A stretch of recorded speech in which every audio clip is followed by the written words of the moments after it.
is when our two characters return home, only to discover their mother has been murdered. Ready? Lights! Camera! Lenses. In our day-to-day, we use lenses for everything, from medicine to recording stupid answers and uploading them to TikTok. But you could ask most people and they wouldn't be able to tell you the difference between a petri dish and a lens. So today we'll go over how those lenses work and how light works with cameras, hoping that with a deeper understanding of the behavior of light in photography, you can find a way to not look as ugly in every single picture that you take. But nevertheless, let's not get our hopes up.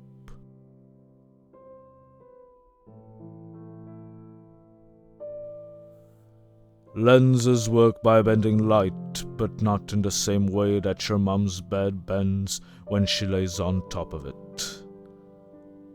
The bending of light is caused by the change in speed when light travels between air and glass or plastic that the lens is made of.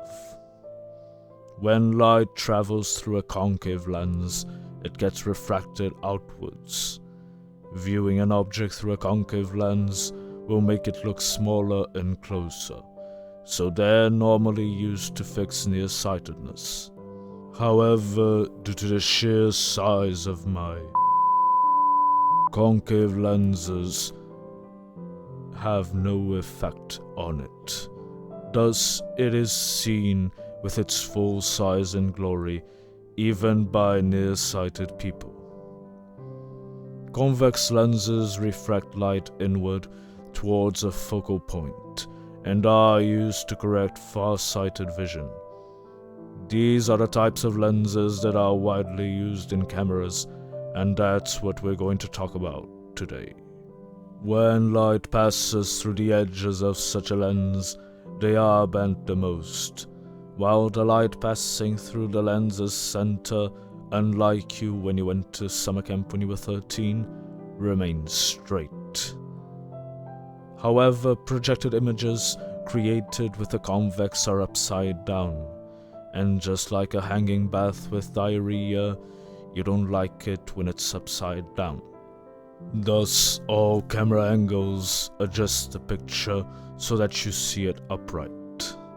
The piece of the camera that we call a lens is actually a combination of several lenses and other moving parts, like some kind of sickly human centipede, but without humans or centipedes.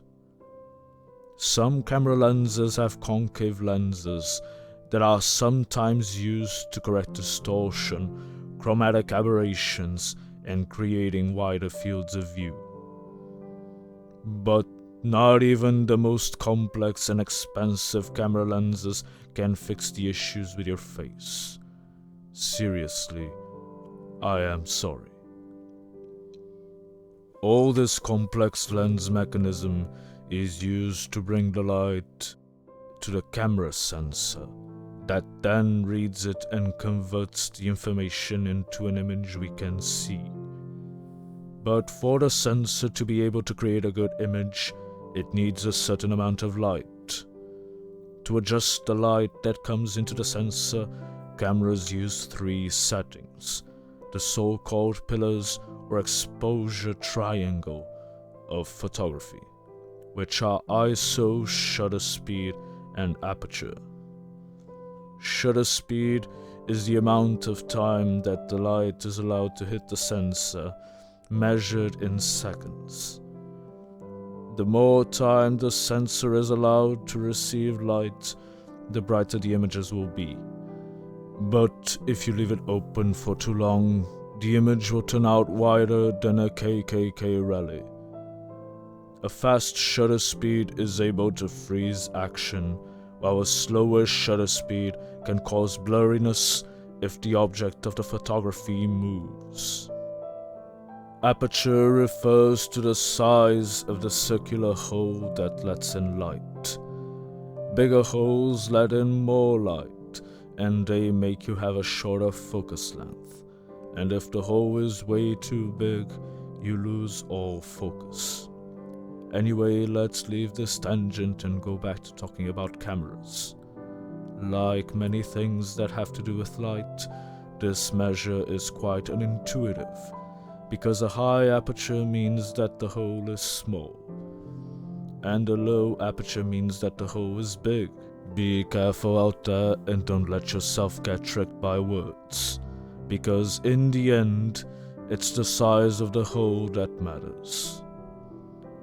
A high aperture lets in less light and can keep both the foreground and background in focus, while a low aperture makes the background blurry. The third setting used by cameras is called ISO, and although it is often paired with aperture and shutter speed as part of the exposure triangle, ISO isn't about exposure or controlling the light. It's about artificially raising the light levels in your picture, which is helpful when there's not enough light, but for itself, it's not enough to bring balance to the picture. Because if you use an ISO that is too high, your picture will end up very grainy and with a lot of artifacts that are called noise. Just like Nelson Mandela in 1990, photographers want nice balances between whites and darks in their images. So they use aperture and shutter speed to control the outcome of the picture. If a part of the picture receives too much light, it's called overexposure, because the whites are blown out and all the information of the darks is overwritten. The same thing happens if a part of the picture doesn't receive any light and is pure dark.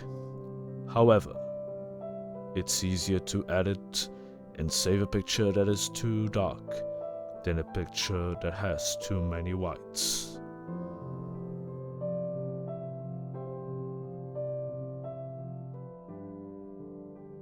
Why do I believe this will get me cancelled?